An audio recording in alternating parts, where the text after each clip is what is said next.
Hello എല്ലാവർക്കും സുഖമല്ലേ?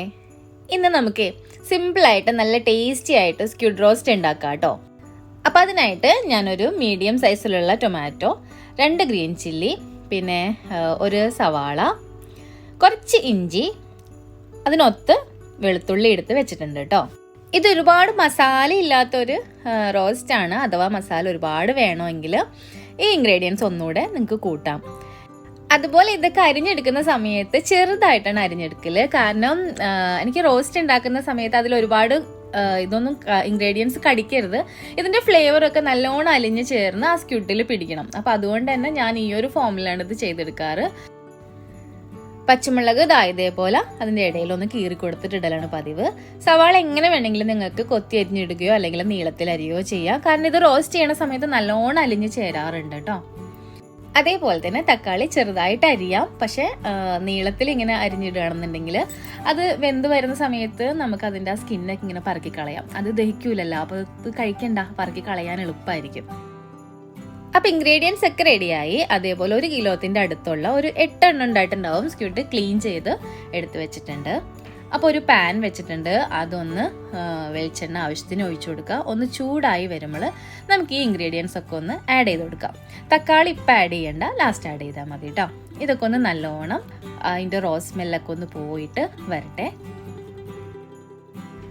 നമുക്കിനി അതിലേക്ക് ഒരു 1/4 സ്പൂൺ ഉപ്പ് ചേർത്ത് കൊടുക്കാം. അപ്പോൾ ഇത് ഹോൾ പ്രോസസ്സിന് ഈ ഉപ്പേ ഞാൻ ഇട്ടുള്ളൂ, കൂടുതൽ പിന്നെ ആഡ് ചെയ്തില്ല കേട്ടോ. നിങ്ങൾ ഇനി ലാസ്റ്റ് സമയത്തൊന്ന് ഉപ്പൊക്കെ നോക്കിയിട്ട് വേണമെങ്കിൽ ആഡ് ചെയ്താൽ മതി. അവിടെ സവാളയൊക്കെ നല്ലോണം വാടി വന്നിട്ടുണ്ട്. നമുക്കിനി അതിൻ്റെ അകത്തേക്ക് ഒരു 5-6 കുരുമുളക് ആഡ് ചെയ്ത് കൊടുക്കാം. 1/4 സ്പൂൺ മഞ്ഞൾപ്പൊടി, 1 സ്പൂൺ മല്ലിപ്പൊടി, 1 സ്പൂൺ തികഞ്ഞില്ല, അപ്പോൾ ഞാൻ കുറച്ചും കൂടി ഇടുവാണ് കേട്ടോ. പിന്നെ അതിൻ്റെ അകത്തേക്ക് ഒരു 1/4 സ്പൂൺ ഗരം മസാല ആഡ് ചെയ്യുന്നുണ്ട്. ഒരുപാട് ഗരം മസാല വേണ്ട കേട്ടോ, ഒരു ഫ്ലേവർ മാറിപ്പോവും. അതേപോലെ 1/2 സ്പൂൺ നല്ല എരിവുള്ള മുളക് പൊടിയാണ്.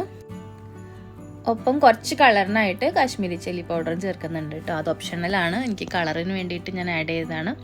ഇനി ഇതൊക്കെ നല്ലോണം ഒന്ന് റോസ്റ്റ് ആവട്ടെ. നല്ല അതിൻ്റെ ആ ഒരു റോസ് സ്മെല്ലൊക്കെ പോയി നല്ലൊരു ഫ്ലേവർ വരുന്നവരെ നമുക്കൊന്ന് ഇളക്കി കൊടുക്കാം കേട്ടോ. ഇനി നമുക്ക് അതിലേക്ക് ഒരു 1/2 സ്പൂൺ കുരുമുളക് പൊടി ചേർത്തിട്ട് അതിലേക്ക് നമ്മൾ നേരത്തെ എടുത്ത് വെച്ച തക്കാളിയും കൂടെ ചേർത്ത് നല്ലോണം ഒന്ന് ഇളക്കി കൊടുക്കാം. തക്കാളി ഒരുപാട് അങ്ങോട്ട് ഉടഞ്ഞ് ചേർന്നൊന്നും പോയില്ലേലും ഒന്ന് ഉടഞ്ഞ് തുടങ്ങിയെന്ന് കാണുമ്പോൾ നമുക്ക് അതിൻ്റെ അകത്തേക്ക് ഇതായി ഒരു ഫോം ആയെന്ന് കാണുമ്പോൾ നമുക്ക് അതിൻ്റെ അകത്തേക്ക് ക്ലീൻ ചെയ്ത് വെച്ചിരിക്കുന്ന കൂന്തൽ സ്ക്വിഡ് ആഡ് ചെയ്ത് കൊടുക്കാം കേട്ടോ. ഇനി നമുക്ക് ആ ഇൻഗ്രീഡിയൻസും ആ ഒരു മസാലയും ഫ്ലേവറൊക്കെ എല്ലായിടത്തേക്കും എത്തുന്ന രീതിയിൽ ശരിക്കും മിക്സ് ചെയ്ത് കൊടുക്കുക. നല്ലോണം ഒന്ന് മിക്സ് ആയതിന് ശേഷം അടച്ചു വെച്ചിട്ട് നമുക്കൊരു 6 മിനിറ്റോളം വേവിക്കാം കേട്ടോ. നിങ്ങൾക്ക് അറിയാമല്ലോ, ഇപ്പോൾ ചിക്കനും ചെമ്മീനൊക്കെ വേവിക്കുന്ന സമയത്ത് അതിൽ നിന്ന് ഓട്ടോമാറ്റിക്കായിട്ട് വെള്ളം വരും.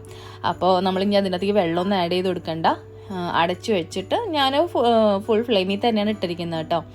ഒരു 6 മിനിറ്റ് ഒന്ന് വേവട്ടെ. കണ്ടോ, നല്ലോണം വെള്ളം വന്നിട്ടുണ്ട്. ഇപ്പോൾ എന്താ ചെയ്യേണ്ടത്, നല്ലോണം ഒന്നുകൂടെ മിക്സ് ചെയ്ത് കൊടുക്കുക. എവിടെയെങ്കിലൊക്കെ ഇനി മസാലയൊക്കെ കട്ട പിടിച്ച് കിടക്കുന്നുണ്ടെങ്കിലോ, അപ്പോൾ ഒന്ന് മിക്സ് ചെയ്ത് കൊടുത്തിട്ട് നമുക്കിനി ഒരു 5 മിനിറ്റ് കൂടെ ഇതുപോലെ ഒന്ന് അടച്ച് വേവിക്കാം.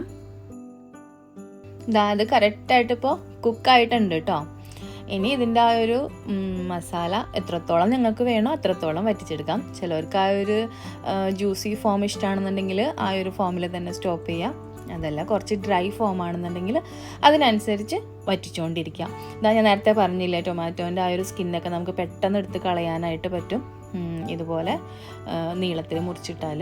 ഇനി എനിക്ക് ഇവിടെ എല്ലാവർക്കും ഇഷ്ടം ഇങ്ങനെ നല്ല പെരണ്ടിരിക്കുന്നതാണ് കേട്ടോ. അപ്പം ഞാനിത് കുറച്ചുകൂടി ഇങ്ങനെ ഇട്ടുങ്ങാണ്ട് ഒന്ന് വറ്റിച്ചെടുക്കാൻ പോവുകയാണ്. ചപ്പാത്തിക്കൊക്കെയാണ് കഴിക്കണമെങ്കിൽ ഇത് ഈ ഒരു ഫോം അല്ലെങ്കിൽ ഇതിന് മുന്നേ ഓഫ് ചെയ്യണം കേട്ടോ. കാരണം ആ ഒരു മസാല ജ്യൂസി ഫോമൊക്കെ ചപ്പാത്തിക്കൊക്കെ കൂട്ടി കഴിക്കാൻ നല്ലതാണ്. പക്ഷെ ഇവിടെ കുറച്ചുകൂടെ ഡ്രൈ ആവണതാണ് ഇഷ്ടം. ഇതേപോലെ ശരിക്ക് നല്ല റോസ്റ്റായിട്ട് കിട്ടണം. അപ്പോൾ ഇതിൻ്റെ മസാലയൊക്കെ ശരിക്കും അലിഞ്ഞ് അതിനോട് ചേർന്ന് അടിപൊളിയായിട്ട് കിട്ടും. അപ്പോൾ ചോറിനും നമുക്ക് കഴിക്കാം, ഈവൻ ചപ്പാത്തിക്കും വേണമെങ്കിൽ കഴിക്കാം കേട്ടോ. നല്ല ടേസ്റ്റാണ്. ഇത് ഒരുപാട് ലോ ഫ്ലെയിമിലിട്ട് കുക്ക് ചെയ്യണം എന്നില്ല, പെട്ടെന്ന് ഹൈ ഫ്ലെയിമിൽ കുക്ക് ചെയ്യണമാണ് നല്ലത്. അല്ലെങ്കിൽ ഒരുപാട് കുക്ക് ചെയ്ത് കഴിഞ്ഞാൽ റബ്ബറായിട്ട് പോകും. ഇത് സോഫ്റ്റ് മീറ്റായിട്ട് കിട്ടും നമുക്കിങ്ങനെ ചെയ്ത് കഴിഞ്ഞാൽ. അപ്പം ഞാനിതിനി ഒരു സെർവിങ് പാനിലേക്ക് മാറ്റുകയാണ്. നല്ല ഭംഗിയില്ലേ ഈ ഫിഷ് പീസ് കാണാനായിട്ട്? എൻ്റെ ഫ്രണ്ട് ആശക്കുട്ടിയുടെ പ്രസൻ്റ് ആണ് കേട്ടോ. അപ്പം നല്ല സൂപ്പർ സ്ക്വിഡ് റോസ്റ്റ് ഇവിടെ റെഡി ആയിട്ടുണ്ട്. പെട്ടെന്ന് ഉണ്ടാക്കാം, നല്ല എളുപ്പമാണ്. ഇതിൽ വലിയ സ്പെഷ്യലോ ഒന്നുമില്ല, നമ്മളെ വീട്ടിലുള്ള സാധനങ്ങളൊക്കെ തന്നെ വെച്ച് അടിപൊളിയായിട്ട് ഉണ്ടാക്കാം. ചോറിൻ്റെ സൈഡായിട്ടോ അല്ലെങ്കിൽ ചപ്പാത്തിക്ക് മെയിനായിട്ടോ എന്ത് വേണമെങ്കിലും ചെയ്യാം. 2 പച്ചമുളകും ഒരു ലെമൺ പീസൊക്കെ കട്ട് ചെയ്ത് ഞാനിവിടെ വെറുതെ വെച്ചിട്ടുണ്ട്. ഇതുമായിട്ട് സ്ക്വിഡിന് യാതൊരു ബന്ധവുമില്ല. ഇത് ചുമ്മാ ഫോട്ടോ എടുക്കാൻ വേണ്ടി വെച്ചതാണ്. അത് പിഴിഞ്ഞൊന്നും ഒഴിക്കണ്ട കേട്ടോ, അതിൻ്റെ ടേസ്റ്റ് ഒന്നും കളയണ്ട. സ്ക്വിഡ് ഇഷ്ടമല്ല, ടേസ്റ്റ് ഇല്ല എന്ന് പറയുന്നവർക്ക് പോലും ഇഷ്ടപ്പെടും കേട്ടോ. എന്തായാലും ട്രൈ ചെയ്തോ. എല്ലാവരും ട്രൈ ചെയ്ത് നോക്കണം. സ്ക്വിഡ് റോസ്റ്റ് ഇഷ്ടമായി എന്ന് കരുതുന്നു. ആദ്യമായിട്ട് കാണുന്നതാണ് എൻ്റെ ചാനലെങ്കിൽ സബ്സ്ക്രൈബ് ചെയ്യാനും സപ്പോർട്ട് ചെയ്യാനും കമൻറ്റുകൾ അറിയിക്കാനും ഒന്നും മറക്കരുത്. പുതിയൊരു വീഡിയോയുമായി വരുന്നത് വരെ ബൈ ബൈ, ടേക്ക് കെയർ.